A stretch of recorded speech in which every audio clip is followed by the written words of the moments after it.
अपने मृत्यु, अपने प्राणों का दान देना पड़ेगा, अपने प्राणों को छोड़ना पड़ेगा। और महाराज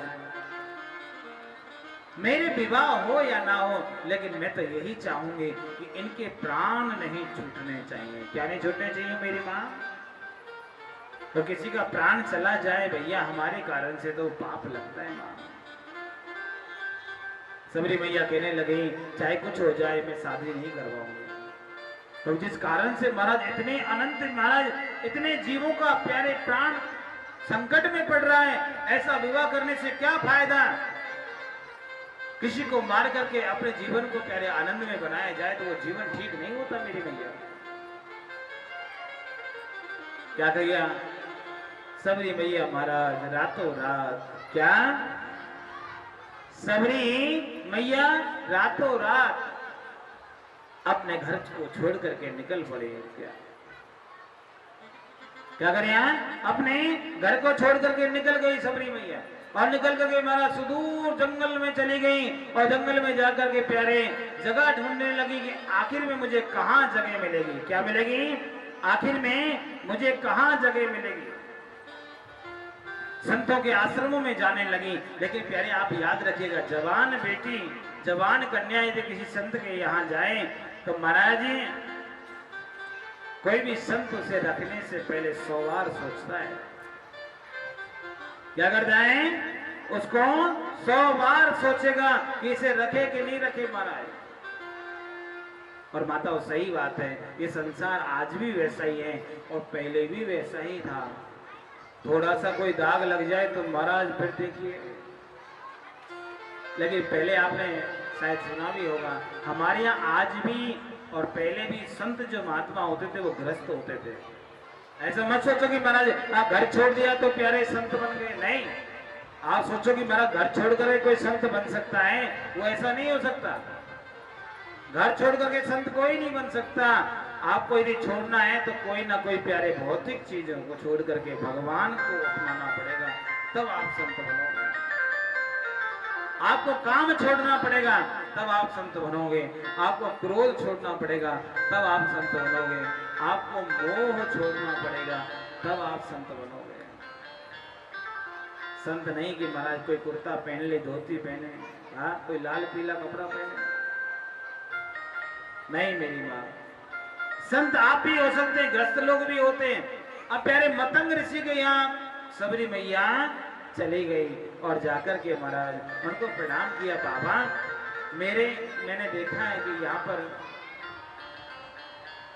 कोई मुझे रोक नहीं रहा, कोई मुझे शरण नहीं दे रहा, क्या आप मुझे शरण देंगे? मतंग ऋषि ने कहा बेटी वैसे तो समाज का भय तो मुझे भी है, क्योंकि मैं भी इस समाज में रहता हूँ, लेकिन यदि आप चाहते हो तो मेरे यहाँ रह सकते हो। आप गुरु माँ से आज्ञा ले लो। और महाराज मतंग ऋषि के यहाँ माँ सबरी रह गई। मतंग ऋषि के यहाँ खूब सेवा करते हैं। मतंग ऋषि को बुढ़ापा आने लगा और माँ याद रखो यदि कोई जिम्मेदारी लो ना उसे पूरा निभाना चाहिए, और यदि नहीं निभा सको तो महाराज उसको कोशिश करना चाहिए उस जिम्मेदारी को ऐसे व्यक्ति को सौंपो कि महाराज वो उसको निभा दे। मतंग ऋषि को बुढ़ापा तो आ रहा है लेकिन मन में भाव है कि सबरी का जो मन है बड़ा साफ है। ऐसा अच्छा मन, ऐसा निर्मल मन किसी और का नहीं होता है। लेकिन यदि मैं चला गया है दुनिया को छोड़ करके तो प्यारे फिर इसको समाज जीने नहीं देगा। और समाज के आश्रम में भी कई लोग ऐसे होते हैं कि महाराज जीने नहीं देंगे। क्या करना चाहिए? महाराज सबरी मैया को मतंग ऋषि ने ज्ञान तो दिया, लेकिन ज्ञान देने के बाद में उसे अपने से अलग किया। क्यों? क्योंकि ये जाना संसार में जीना है तो ठोकर खानी पड़ेगी। आप यदि संसार में जीना चाहते हैं ना, इस दुनिया में जीना चाहते तो ठोकर जरूर खानी पड़ती है। जिसने ठोकर नहीं खाई वो संसार में जी नहीं सकता मेरी माँ। जिसने गरीबी नहीं देखी तो मेरे भाई बहन वो अमीरी का स्वाद नहीं जानेगा, अमीरी कैसी होती है। कई लोगों को लगता है कि महाराज अमीरी केवल देखने से अच्छी लगती है। नहीं, अमीरी का स्वाद वही जानता है जो गरीबी में रहा है। आप में कई लोग ऐसे रहे होंगे जिनको प्यास में पहले महाराज मकान नहीं था। एक हमारी माता जी कह रही थी कि महाराज मैं किराए से कई साल रही हूं, कई सालों से किराए से हूं, लेकिन अब मेरा खुद का मकान होने वाला है। अब जरा बताइए उसका कितना आनंद रहेगा। वो कह लगी महाराज जी जब से मैं ठाकुर जी से जुड़ी, जब से भगवान से जुड़ी, तब से मेरा क्या होने लगा है, तब से मेरे कोई ना कोई फायदा होने लगा है। अब जो जुड़ते ही नहीं तो वो महाराज क्या होता है। जैसे हमारी बहन जी जा रही है, आई तो थी महाराज लेकिन मन नहीं लगा। मैंने कहा था ना मन बड़ा चंचल है। कई लोग होते हैं ना कि आते तो हैं लेकिन आपको पता नहीं है कि तुलसी या संसार में हरि चर्चा न सुहान, कैसो वे के लड़विड़े के घर को चलो जा। इस संसार में भगवान की चर्चा अच्छी नहीं लगती। हाँ मूवी चले तो बढ़िया लगती है। क्या होगा, क्या महाराज या तो सो जाएगा या मेरे झगड़ा करना शुरू करेगा। दोनों में से कुछ नहीं हुआ तो महाराज क्या करेगा, कहेगा महाराज शाम हो गई चलना चाहिए। और प्यारे याद रखिएगा ये पाप जो होता है कभी अच्छा आप एक बात बताओ, किसी मकान में रह रहे हो और कई साल से रह रहे हो, मकान मालिक कहेगा आप निकलो, मन करेगा निकलने का? बोलो ना, करेगा क्या? और नहीं अभी तो कुछ दिन तो रहने तो हमारा मन और कहीं नहीं लगता, आपके यहाँ ठीक रहते हैं। अरे आपको छोड़ना पड़ेगा। नहीं मैं छोड़ नहीं सकती, लेकिन फिर भी यदि हठात पूर्वक निकलना चाहे तो क्या होता है, दुख तो होता ही है ना। अब प्यारे ऐसे हमारे अंदर का पाप है। अब कथा में बैठे हो, भगवान की चर्चा है, तो जहां भगवान की चर्चा कानों से नीचे उतरने लगती है, पाप का महाराज चलावा चलता है। ये कहां से आ रहा है नया? अरे मैं इतने दिन से रह रहा था, ये आ जाएगा तो मुझे जाना पड़ेगा। तो महाराज क्या करता है, वो हलचल पैदा कर देता है मन में। क्या करता है मेरी मैया, हलचल मन में पैदा कर देता है। और फिर भाव आता है कि महाराज उठो, क्या करो, यहाँ बात नहीं बनेगी, चलो यहाँ से। पकौड़ी याद आएगी, चाय याद आने लग जाएगी, क्या आएगी, मन नहीं लगने लगेगा। आपकी बगल में से कोई उठे ना तो सोचना चाहिए कि इसका पाप बड़ा जोर मार रहा है। ध्यान रखना, आपकी बार जब उठे तो सोच लेना कि इसका पाप कहीं ना कहीं ज्यादा है, पुण्य नहीं है, इसलिए इसका मन भगवान की कथा में नहीं लग रहा है। और बात भी सच है कि महाराज मन उसी का नहीं लगता जिसका पाप ज्यादा होता है। हर हर महादेव बोलना पड़ेगा मेरी माँ, और जोर से, और जोर से। सबरी मैया महाराज गुरु से प्रेरित हुई। गुरुजी ने उनको थोड़ा सा भला बुरा भी कहा, क्यों जानते हैं यदि इनको कुछ कटु वाक्य नहीं बोला तो महाराज ये जाएंगे नहीं। प्रेम को यदि आपको खत्म करना है तो किसी से उल्टा सीधा बोल दो, तुरंत खत्म। होता है कि नहीं होता, बोलो ना। थोड़ा सा कुछ महाराज ऊंचा नीचा बोल दो, महाराज क्या होता है, आज का इंसान तुरंत प्रेम खत्म कर देता है। प्यारे क्या हुआ, सबरी मैया वहां से निकल गई और अपने एक छोटी सी झोंपड़ी बना करके रहती है। लेकिन उसे मालूम है मेरे गुरुजी ने मुझे बाहर क्यों निकाला है। उसे क्या मालूम है, मुझे बाहर इसलिए निकाला है कि मैं यहाँ अब रहने लायक नहीं हूँ। लेकिन फिर भी सेवा से दूर नहीं हटी महाराज। क्या सबरी सेवा से नहीं हटी? रात्रि में जाती है महाराज, आश्रम की झाड़ू बुहारी करके निकले, रास्ता साफ कर देती है, जरा लोगों की नजर में नहीं आते। और प्यारे भक्त वही अच्छा होता है जो लोगों की नजर में नहीं आते। कई लोग होते हैं ना महाराज फोटो खिंचवाने के लिए क्या क्या करते हैं। आप लोग तो बड़े अच्छे हो, मैंने देखा है हम लोग जाते हैं कथाओं में, बड़ी बड़ी कथाएं होती है तो महाराज नेताजी मंच पे आए, उसके साथ में पूरी रैली चलती है, हमारा भी खींचो, हमारा भी खींचो। वो भगवान के यहाँ नहीं आते, मतलब वो श्रीमान जी से फोटो साथ में खिंचवाना है। दिखावा नहीं करना चाहिए प्यारे, सेवा करें, ऐसा सेवा करो कि प्यारे इस हाथ से करो तो जिसको नहीं मालूम पड़े। कि हमने सेवा भी करी है, नाम हो ना हो कोई मतलब नहीं है, हमें कोई जाने पहचाने कोई मतलब नहीं, हमें क्या मतलब भैया, दुनिया जाने चाहे नहीं जाने, लेकिन हमारा भोलेनाथ तो देख रहा है, हमारा भगवान तो हमें देखता है, और जिसे भगवान देख लेता है, जिसे भगवान अपना लेता है, उसे दुनिया की जरूरत नहीं पड़ती है। राधे राधे बोलना पड़ेगा और जोर से, और जोर से, जिसे एक बार भगवान देख ले। सबरी मैया भगवान से बहुत प्यार करती है, बहुत भजन करती है। सबरी मैया महाराज हर रोज सेवा भी करती है। सेवा करते करते समय निकल गया, मैया बूढ़ी हो गई। माँ क्या हो गई? मैया बूढ़ी हो गई। सबरी माँ की जो उम्र थी महाराज लगभग 100 साल से ऊपर थी जब राम जी मिले। कितने साल की उम्र थी? 100 साल से ऊपर। अब जरा सोचिए, भगवान यदि जवानों को मिले तो सबरी मैया को क्यों मिला? हाँ, कई लोग कहते हैं ना महाराज भगवान के यहाँ जाते तो सुंदर बन के जाना चाहिए। नहीं, आप बाहर से सुंदर हो के नहीं, भगवान नहीं देखता। आप काले हो, कलूटे हो, भूरे हो, महाराज जैसे भी हो, लेकिन भगवान कहता है अंदर से सुंदर होना चाहिए। बाहर से चाहे बंदर हो, लेकिन अंदर से सुंदर होगा तो भगवान अपना लेता है। अंदर से सुंदर नहीं हुए ना माँ, तो भगवान नहीं अपनाएगा। कोई कितना भी कुछ मेकअप कर ले, याद रखिएगा मेकअप बहुत दिन तक नहीं चलता। चलता है क्या बोलो? एक दिन, 2 दिन, 3 दिन में महाराज मालूम पड़ जाता है कि प्यारे उतर गया। पड़ता है कि नहीं पड़ता? इसलिए याद रखना चाहिए, भगवान के सामने जाओ तो प्यारे कैसा बन के जाना चाहिए? जैसे हो वैसे ही बनना चाहिए। हमारे बिहारी जी से सीखो ना महाराज। मैं आपको हर कथा में सुनाता हूँ ये कथा।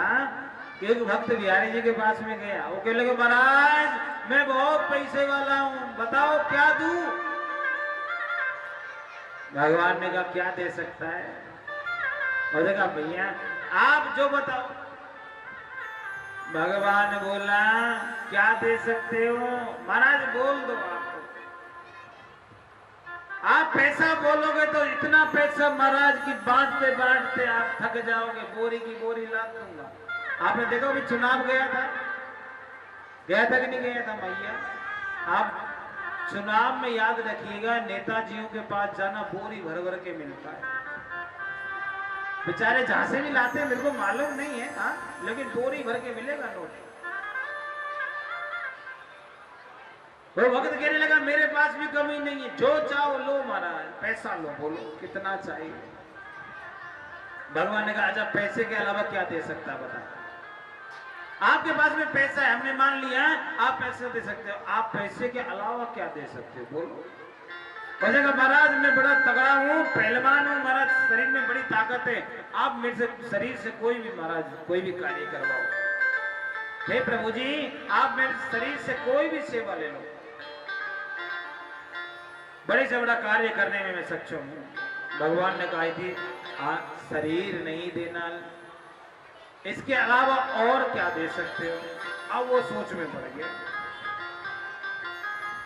तो ये तो पैसा भी नहीं मांग रहे, शरीर भी नहीं है, तो इनको क्या चाहिए? क्योंकि दुनिया तो प्यारे दो ही चीज के पीछे भाग रही है कि नहीं बोलो ना? एक तो पैसा और दूसरा शरीर। मैंने देखा बूढ़ी बूढ़ी माता अच्छा काली कलूटी होएगी, बहू देखने जाए तो कैसे करेगी? हरियाणा की तो हमारा बहू तो भूरी होनी चाहिए, भूरी बोलते गोरी को यहाँ पे। हाँ भाषा इधर की अलग है, हमारे थोड़ी सुंदर बोल देंगे महाराज, लेकिन यहाँ पे महाराज सुंदर को क्या बोलते हैं? भूरी। क्या देखेगी? बहू भूरी होनी चाहिए। अरे प्यारे वो बाहर से भूरी हुई अंदर से काली हुई तो बोलो ना। अभी महाराज हमने एक अभी इधर गांव का नाम नहीं लेंगे, वहां पर प्यारे बारात आई, बारात ने दूल्हे को देखा, बारात में दूल्हे को देखा तो बहू ने देख लिया महाराज ये दूल्हा कैसा। दुल्हन ने कह दिया हम इससे शादी नहीं करेंगे। पिताजी ने कहा बेटी 30 लाख खर्चा हो गया, करना नहीं करेंगे, क्या काला है? पिताजी कह रहा ऊपर से काला है, अंदर से ठीक है, अच्छा है। और याद रखना बेटी, बाहर से गोरा हुआ अंदर से काला निकल आए तो कोई भरोसा नहीं है, जिंदगी भर तक दुख पाना पड़ेगा। और ये काले से शादी हो गया तो मैं कह सकता हूँ कि आपको दुख नहीं पाना पड़ेगा। बेटी ने क्या कहा, पिताजी शादी हो चाहे ना हो, लेकिन महाराज शादी करेंगे तो बुरे व्यक्ति से करेंगे। जरा सोचिए, लेकिन प्यारे काला भूरा कुछ नहीं होता। भगवान ने कहा कि क्या करें, आप बताओ क्या दे सकते हो? भगवान ने कहा कि आपका ना तो तन चाहिए और ना ही धन चाहिए, अरे देना ही है तो पगले तेरा मन मुझे दे करके चला जा। यदि तूने तेरा मन दे दिया तो मैंने मानो सब कुछ पा लिया। क्यों? क्योंकि मन ही ऐसी चीज है जो व्यक्ति को अच्छा और बुरा बनाती है। जिसका मन अच्छा होता है और भगवान से जुड़ जाए तो वो व्यक्ति अपने आप अच्छा हो जाता है। हर हर महादेव बोलना पड़ेगा मेरी माँ, और जोर से, और जोर से। अच्छा, आपने अपना अपना मन दिया है कि भगवान को? किस किसने दिया है? ओहो, पीछे वाली एक बूढ़ी मैया बैठी है, उसने हाथ खड़ा नहीं किया। जरा सोचो को क्या सोच ना, पीछे काय को देखते हो? आप हमारी तरफ देखो ना। अब जरा सोचो उसने क्यों हाथ नहीं खड़ा किया होगा? वो सोच रहे महाराज मन तो जवानी में दिया जाता है, बहुत तो बुढ़ापो आ गया, अब पोपले आदमी क्या मन देंगे। लेकिन माता जी मैं आपको कहना चाहूंगा, मेरा कन्हैया ना तो काला देखता है ना गोरा देखता है। मेरा भोलेनाथ ना तेरा पैसा देखता है, ना तेरा घर देखता है, ना तेरा रुतबा देखता है। केवल ना केवल वो देखता है बुढ़ापा जवानी को भी नहीं देखता, वो देखता है तो तेरा मन देखता है कि तेरा मन कैसा है। सबरी मैया बूढ़ी हो गई है लेकिन मन उसका कितना अच्छा है कि आज भी राम को बेटा मानती है। क्या मानती है? बेटा मानती है, और बेटा मान करके भगवान की सेवा करती है। भगवान के लिए हर रोज फूल लाती है, और फूल लाकर क्या करती है मेरी भैया मालूम? फूल लाकर के भगवान की सेज सजाती है। भगवान जिस रास्ते से आते हैं वहां महाराज फूल सजाती हैं कि इस रास्ते से आएंगे तो कहीं उनके चरणों में कांटा ना लग जाए। फूल बिछाती है मेरी माँ, क्या करती हैं? फूल बिछाती हैं, और भगवान को हर रोज करती हैं। मन में सोचती है आज नहीं है कोई बात नहीं, कल आ जाए। अच्छा, हमारे यहाँ कोई आना हो, एक दिन आए, दूसरे दिन नहीं आए, तीसरे दिन नहीं आए, फिर फोन करे मैं आज नहीं आ सकता, मैं कल आऊंगा। और ऐसे ऐसे करते करते महीना निकल जाए, लास्ट में फोन आएगा तो आप क्या बोलोगे? तुम आओ चाहे नहीं आओ, हमें कोई मतलब नहीं। और प्यारे देखो, आप तो बड़े अच्छे मुझे मालूम, लेकिन कई माताएं तो गाली भी दे देती हैं। इतने दिन हो गए हमें पागल बना रहे हो। लेकिन सबरी मैया सालों निकल गए माँ, लेकिन आज भी रास्ता देख रही है। क्या देख रही है? आज भी रास्ता देख रही है, भगवान की प्रतीक्षा कर रही है। क्या कर रही है मेरी मैया? भगवान की प्रतीक्षा कर रही है, और भगवान की कह रही है कि हे प्रभु, कब मेरी झोपड़ी में आपका पैर होगा, कब मेरी झोपड़ी में आपका पदार्पण होगा। मेरी झोपड़ी धन्य हो जाएगी, पवित्र हो जाएगी, मेरा जीवन पवित्र हो जाएगा। अच्छा, जिस घर में भगवान चले जाए वो घर पवित्र होता है कि नहीं? ए माँ बोलो ना, जिस घर में भगवान चला जाए वो घर पवित्र रहेगा अपवित्र? हाँ, मैं तो कहता हूं कि महाराज जिस घर में भगवान के भक्त भी चले जाएं वो घर भी पवित्र हो जाता है, उस घर के भी भाग जाग जाते हैं। क्या लग जाते हैं? उस घर के भी भाग जम जाते हैं जिस घर में भगवान के भक्त चले। हर हर महादेव बोलना पड़ेगा मेरी माँ। सबने कहती है हे प्रभु आओ ना, कि मेरी झोपड़ी के भागे, बोलो ना, मेरी झोपड़ी के भाग्य जग जाएंगे राम।